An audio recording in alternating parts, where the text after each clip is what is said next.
Que a paz do Senhor esteja com você e que a palavra que Deus separou para a nossa meditação, ela transforme a sua vida.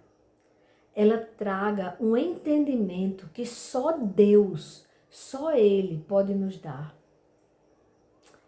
Então, o livro de Sofonias, o profeta Sofonias, no capítulo 3, 4 versículos apenas, do versículo 14 ao versículo 17, você vai ver quando Deus, diante de toda a situação em que o povo de Deus estava vivendo, de distanciamento dele, de viverem conforme a vontade da carne, viverem no pecado. O povo estava vivendo um tempo muito parecido com o que nós estamos vivendo hoje. Qualquer coisa, qualquer banalidade é mais importante do que você parar para refletir nas Escrituras Sagradas. E naquele tempo, todos estavam perdidos. Havia uma corrupção, até espiritual, no coração do homem. Havia uma crise existencial do homem, onde o homem, ele chegava a se comparar a animal. Ele estava tão distante de Deus que ele só se via como um animal irracional. E aquilo que eles desejavam não importava que os afastasse do Criador deles. Eles queriam viver aquilo. Então é muito parecido com o que estamos vivendo hoje. Mas em meio a toda essa corrupção, a todo esse devaneio, a toda essa loucura, a essa devassidão, a essa anulação espiritual, a essa morte espiritual, havia os remanescentes, aqueles que estavam remando contra aquele tempo. E como existe hoje, aqueles que não desistiram de Deus, aqueles que permaneceram na fidelidade, quando todos estavam ali loucamente caminhando para a morte eterna, para o abismo do afastamento total do seu Criador, havia aqueles remanescentes que não desistiram de buscar a face do Senhor. Que com certeza muitos deles chegavam a pensar: eu tô lutando contra todos eles e eu tô sem forças. E eu tô desanimado espiritualmente. Mas não queriam pecar, mas não queriam se afastar do Criador. E para esses que Deus manda uma mensagem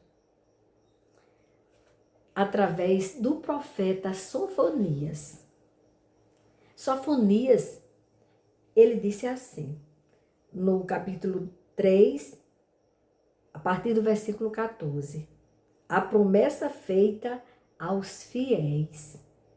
Tem promessa feita aos fiéis. Não desista de ser fiel. Não desista de Deus. Deus não desistiu de você. E olha o que ele fala. Em meio a todo, olhe bem, o castigo de Jerusalém é o começo desse capítulo. Ai da rebeldia que está contaminada da cidade opressora. Não obedeceu a sua voz, não aceitou o castigo, não confiou no Senhor, nem se aproximou de seu Deus. Ele começa falando isso. Ai deles. E ele vai e mostra a condenação.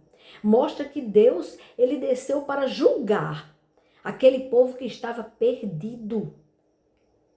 E aí, em meio a todo esse juízo, toda essa palavra pesada que o profeta vinha falando com os rebeldes, ele separou, a partir do versículo 14, a promessa feita aos fiéis. E ele começa dizendo assim: canta alegremente, ó filha de Sião. Rejubila, ó Israel. Regozija-te e exulta de todo o coração. Alegre-se, ó filha de Jerusalém. O Senhor afastou os teus juízos. Ali ele estava operando com juízo contra aquele povo que estava pervertido. Mas ele zelou pelos fiéis. E ele diz: o Senhor afastou os teus juízos, exterminou o teu inimigo. Ele diz no singular. O teu inimigo, o Senhor exterminou. O Senhor exterminou o teu inimigo. No singular. Porque o nosso inimigo nem é sangue nem carne. Não são pessoas que muitas vezes vêm com palavras pesadas, vêm com ofensas, com injustiça, que até causa revolta. Ele não é o seu inimigo, esse que age assim. O seu inimigo, ele nem tem sangue nem carne. Ele é Satanás. Você precisa entender que o diabo é o seu inimigo e não o seu próximo. O seu próximo não é seu inimigo, mesmo que haja como se assim o fosse. E ele fala aqui que o inimigo, aquele que está nas trevas, o Senhor exterminou. Olha a promessa. O Senhor, o Rei de Israel, está no meio de ti. O Senhor, o Rei de Israel, está no meio de ti. Tu não verás mais mal algum. Oh, meu Deus, como é importante ele estar em nosso meio, ele participar diretamente de nossas vidas. Precisamos ter intimidade com o nosso Criador, mesmo que o mundo esteja chamando você para esquecê-lo. Vida só nele. Não esqueça disso. Não deixe que o mundo te engane. Faça parte desse grupo seleto, daqueles que permaneceram fiéis, apesar do mundo. Ele diz: não verás mais mal algum. Continua.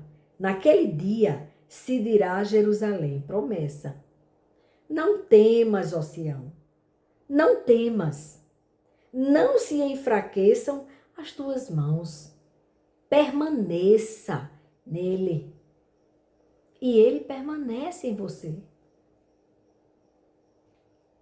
O Senhor teu Deus, o último versículo, o Senhor teu Deus, o poderoso, está no meio de ti. Ele salvará. Ele se deleitará em ti com alegria. O Espírito do Senhor que habita em você, ele se deleitará em você com alegria. Oh, glória a Deus. E conclui dizendo assim: calar-se-á por seu amor. É o amor dele que vai trazer refrigério para nós. É o amor do Pai. Regozijar-se-á em ti com júbilo. Alegre o Espírito do Senhor através de suas atitudes. Faça diferença neste mundo tenebroso. Pareça para o mundo que você até nem gira bem. Porque quando você diz que o certo continua sendo certo, mesmo que o mundo diga que não, para o mundo você não passa de um louco, de um ultrapassado, de um conservador, que agora é moda. Então é o seguinte, se você está no caminho certo, vivendo a verdade, você é conservador, é ultrapassado. Agora, quando você contraria a Deus e mergulha no lixo do mundo, o mundo te aplaude. Pois eu não quero ser aplaudida. Eu quero que o mundo realmente não goste de mim. Não tem problema não. É sinal que eu estou no caminho certo. E você está esperando o quê? Para pedir forças a Deus. Para fazer parte desse time que quer usufruir das promessas que vem do Pai. Através do conhecimento da palavra de Deus. Através da graça de tê-lo como Senhor da sua vida. Você entender que o sangue, que o Messias prometido, Jesus, o Cristo, você entender que o sangue que ele derramou na cruz tem poder para perdoar, para limpar, para justificar você de todos os seus pecados. De todos os seus pecados. Não existe pecadinho, pecado e pecadão. Existe pecado. Desagradar a Deus, desobedecer a Deus. Pecado. E continua sendo pecado. Não é um pecadinho. Eu me lembro que as pessoas falavam de pecado capital e não sei o que, tinha até uma novela. Porque as pessoas querem individualizar, assim, começar a simplificar algo que te afasta completamente do seu Criador e que te leva para a morte eterna. O pecado. Eles querem simplificar esse pecado, dizer, não, mas esse pecado todo mundo comete. E não é bem assim. Não é todo mundo que comete. Porque o céu não vai ficar vazio. O que você precisa entender é que você não deve ir pela onda da mentira do mundo. Você tem que entender que Jesus Cristo, o Filho do Deus Altíssimo, ele estava com o Pai antes que o mundo existisse. Ele estava com ele na glória. E ele obedeceu ao Pai. Ele desceu dos céus, do mais alto e sublime trono, e se fez homem, da forma mais humilde que você possa imaginar, para mostrar que dinheiro não vale nada. E ele veio, sendo ele o dono de todo o universo, não teve um lugar digno para nascer. Ele nasceu e ficou numa manjedoura, não tinha um lugar para ele. E ali, ele veio ao mundo através de um casal tão simples. Veio através da Virgem Maria, que ela só conheceu José, seu esposo. Não foi pecando porque ela conheceu José. Ela só conheceu José. A Bíblia diz, a palavra de Deus diz, depois do nascimento do nosso Salvador. E aquele homem obedeceu a Deus. Ele honrou Maria. Ele casou com Maria. Ele criou Jesus como filho. Ele obedeceu. E Jesus obedeceu. Jesus não pecou. Jesus foi o único que, mesmo como homem, vestido com essa carne tão pecaminosa, ele não pecou. Ele veio, ele cumpriu com o que o Senhor determinou, ele ensinou, ele nos apresentou o amor do Pai. E após esse ensinamento, ele se entregou por nós. Tetelestai. Ele morreu por você e por mim.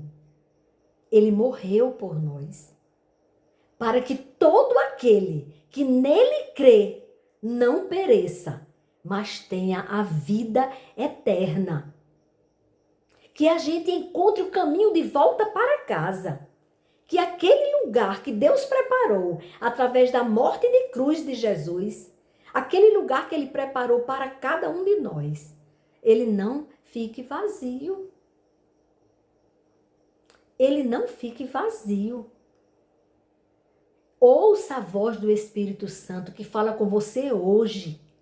Se você tem o desejo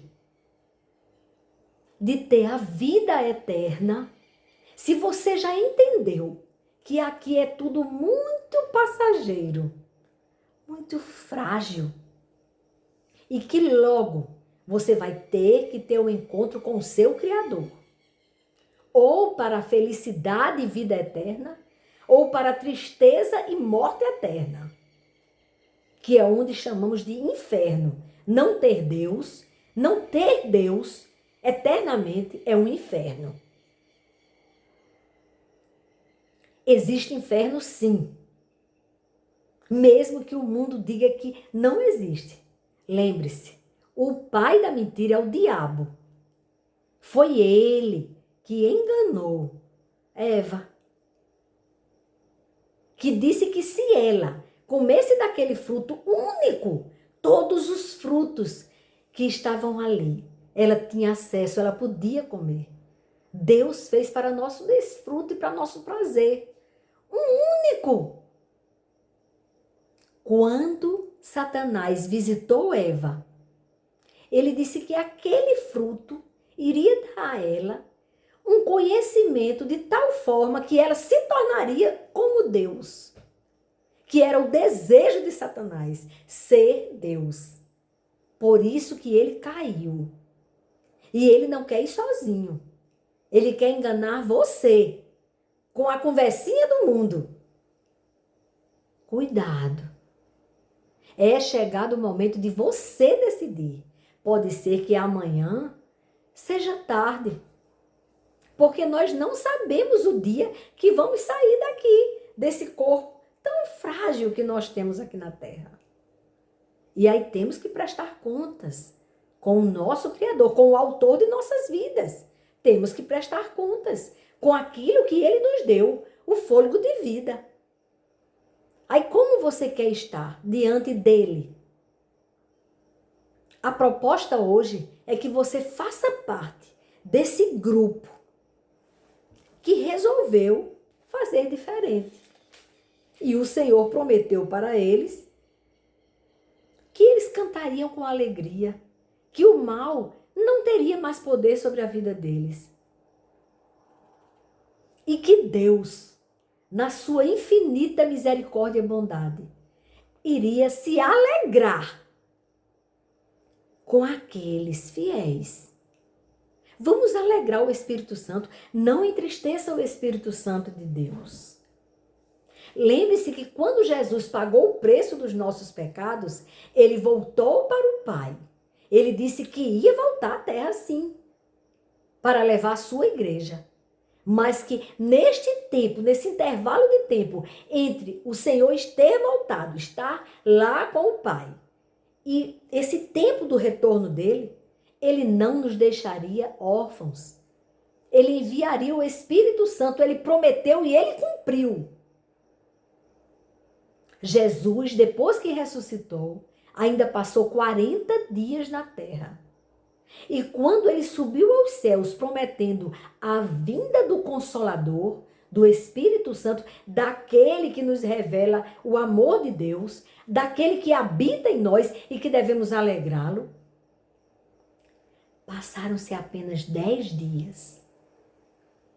Quando os seus discípulos estavam em oração constante, estavam naquele lugar onde Jesus Cristo determinou, onde muitos povos estavam ali também. Muitos.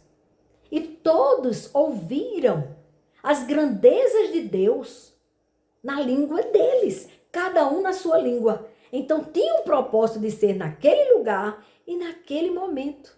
Por isso que chama Pentecoste, porque foi os 50 dias depois da ressurreição de Jesus. Então, devemos alegrar o Espírito do Senhor, que veio à terra e opera sempre, ele vai estar aqui até o retorno de Jesus. Jesus vai voltar. E é bom você estar preparado até aqui.